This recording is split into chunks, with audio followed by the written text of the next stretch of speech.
Hello, so today I wanted to make a video comparing and contrasting two looms that people often consider buying because they're in a similar price range.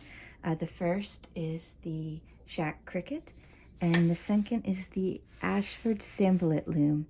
Now, just in case you're wondering, as far as sizes go, this is the 10-inch Cricket and this is the 8-inch Sample-It. They don't make the 8-inch anymore. So if this is the size you're looking for, you're going to want to definitely look on the used market. The new size for the 8-inch or for the Sample-Its are 10 and 16-inch. Further, for the point of this video, the one big difference between the older Sample-Its and the newer ones are that they no longer have a single heddle block like this shows, meaning instead of just space for one heddle, there are now space for two. But other than that, as far as this video goes, this is pretty much exactly the same as the newer Sample-Its. Okay, so let's get into the nitty-gritty. What are the differences between the two looms that you may want to consider when you're deciding which one to get? So first off is assembly. I assembled both of these. I timed myself when I assembled both of these, and it was about equal. This one took me about 15 minutes. This one took me about 15 minutes. The big difference when it comes to assembly is that the Ashford loom comes unfinished, and it is meant to be finished.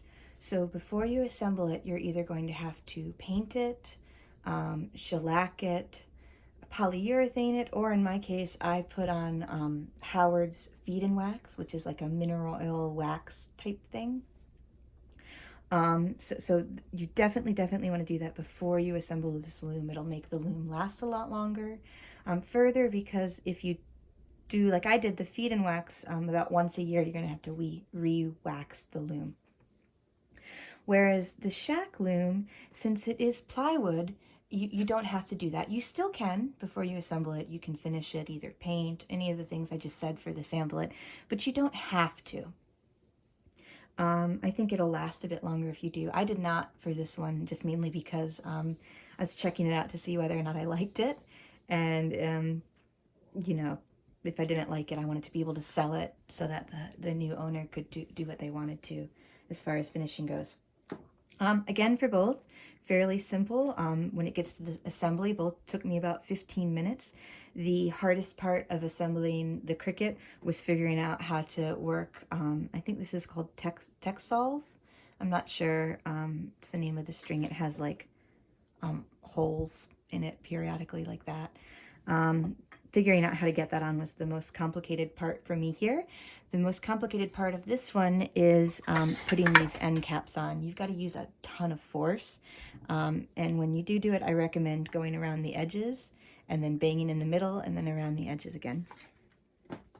So those are those two right there as far as assembly. Both use a Phillips head number 2 screwdriver. So again, assembly, pretty straightforward for both. But if you're the kind of person that wants to get weaving as soon as possible, then the Cricket you're going to be able to get to a lot quicker, because again, this one you do have to finish. Second up, heddles. The heddles are fairly similar, loom to loom. They're both good quality. The Ashford heddles have a little bit more flex to them, and they're more likely to get damaged if you store them somewhere where something's going to put uneven pressure on the heddles. Whereas the Schacht heddle is a harder, more rigid plastic that can take a little bit more of a beating. As far as the kinds of heddles go, the Ashford looms come in a variety of sizes, starting at 2.5 dents per inch, going up to 15. Now if you look, there's a slight difference. Like for instance, this one out of the box comes with a 7.5 dent heddle, and this one comes with an 8. The big difference there is since this is made in New Zealand, it's on metric, and this one is made in the USA, so it's imperial. or inches. So that makes a slight difference in how they space the slats here. But all in all, it doesn't make that big of a difference. So when you're looking at that, if you're thinking, okay, well, I want to get the Ashford because it has more heddles available, keep in mind that you can jerry-rig this one. Let me back up for a second and grab this. This is a Ashford heddle, and it is for their 12-inch knitter's loom. And if you look, it is pretty much the same length as the Cricket heddle. The only difference, and I'm going to flip it over so you can see, is since it's for a 12-inch loom instead of a 10-inch loom, it has several extra slats on side to side. If you are a brave soul, you can take a razor blade and schnick those extra ones off right there, bada boom, and then you have a heddle that has the, like for instance, if you want a 15 dent heddle, you know, you've got one that'll work there. Right now it doesn't, as you see, because it, we've got the slats in there. But if you see, it's a little bit of a tight fit under there too, so you'd also have to kind of shave that down right there or on the bottom. But it fits. The other place is nice, just that down shed you have to kind of cut a bit to get it to fit under there, and again you're going to have to cut these off too.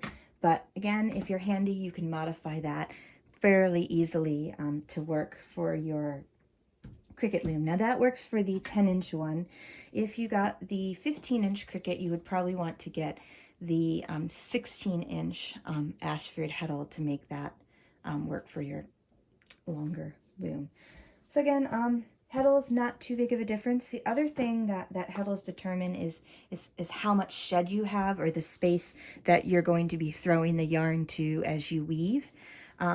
This one is literally millimeters, has a millimeters more shed space than the sampleit. So all in all, not too big of a difference side to side. What makes probably the bigger difference is that the Cricket here comes with front and back beams right here, these beams right here.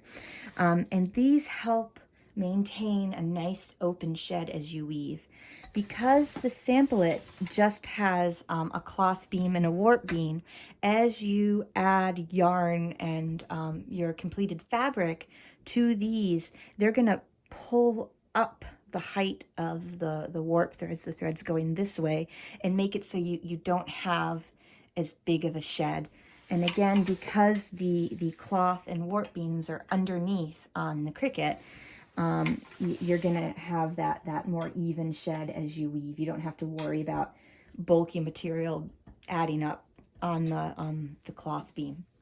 So because of that, you can weave longer fabric on this one than this one. Now there is a hack you can do for the sampleit to get more material on there, and I'll put a link to that hack in the description below. So that is something to keep in mind though. From there, another difference is warping, how you put the threads on the loom before you start weaving. When we look at the Cricket here, you can see that the apron strings, these right here, are not adhered to this apron bar. They slide back and forth. They're also on this I can't pronounce it right, Texsolve material, which is I think like some kind of nylon or polyester plasticky type thread. So this can be nice because since you can slip these on and off, if you ever mess up when you're warping, you'd be able to fix those mistakes a little bit easier. That said, there is a drawback in that because they move around, you have to pay a bit more attention as you're warping to make sure that you know, you don't have them too far in or too far out, because that's going to affect how this you know, angles on. So if you're not somebody that has the best attention to detail, this might frustrate you a bit. Now I did hear a hack to keep these from sliding off the ends. People put like a rubber band here and a rubber band there to keep those from sliding off. So that's kind of how you warp this one. When we're looking at the sampleit, The apron strings here are plastic or nylon material, and the apron bar is flat. Now, on the older Ashford looms, this was made so that as you wrapped it around, it kind of perfectly went into that little notch right there and held fast and flat, and made it so that this added as little bulk as possible onto the beams, which was important because, again, you don't have those front back beams to help out like you do on the Cricket.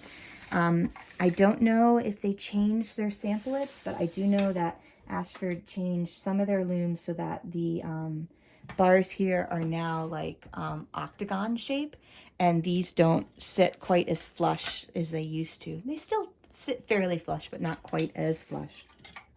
But that's pretty much the difference with warping. So some people prefer to warp on the Ashford because there's just less to worry about. Also with the Cricket, because you do have those front back tension beams, you have to remember to not warp it like this, but to go over those beams on the front, and then again, or on the back, and then again on the front. But overall, I'd say fairly similar. Another difference is how they ratchet or hold tension. Uh-oh, I lost my pin here. I'm gonna have to, oh, here it is, found it. The Ashford looms have, I'm gonna need to bang that in there, have a system where there's a pin, what I just pushed back in there, that helps to hold the pawl here in place against the cog or the wheel. And because of that, that pin bounces and pushes this pawl back in place. So that means that this will stay in place whether or not there's tension on the apron bar. Whereas the Cricket here, let me just get to that real quick.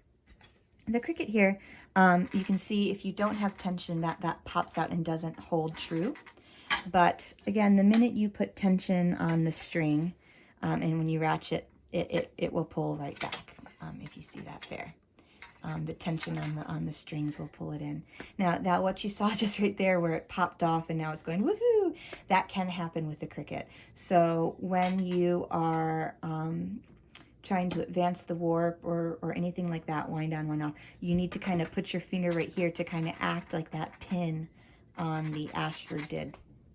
So that makes this one slightly more complicated to advance the warp, because again, if you forget to do that, you can have it go woohoo, and then everything comes unspooled and you have to take time to wind it back on again. Okay, what else here? I think I kind of hit everything. That's pretty much it in a nutshell. When again you're choosing between these two, the thing to keep in mind is that there are no wrong choices. Both of these are excellent, wonderful, lovely looms that you're going to have lots of fun weaving on, and are going to give you lots of happiness. The big thing is to just think about yourself and think about what you like. Think about which one, just makes you happy to look at. And then think about, when you're going through this video, what you considered negatives, and which one has more negatives for you, which one has, and then, whether those negatives outweigh the negatives on the other loom, and similar for, the positives. They're great looms. You're going to have fun with both, or either, I should say. If you're like me, I get both. All right, you guys have a good night. All right.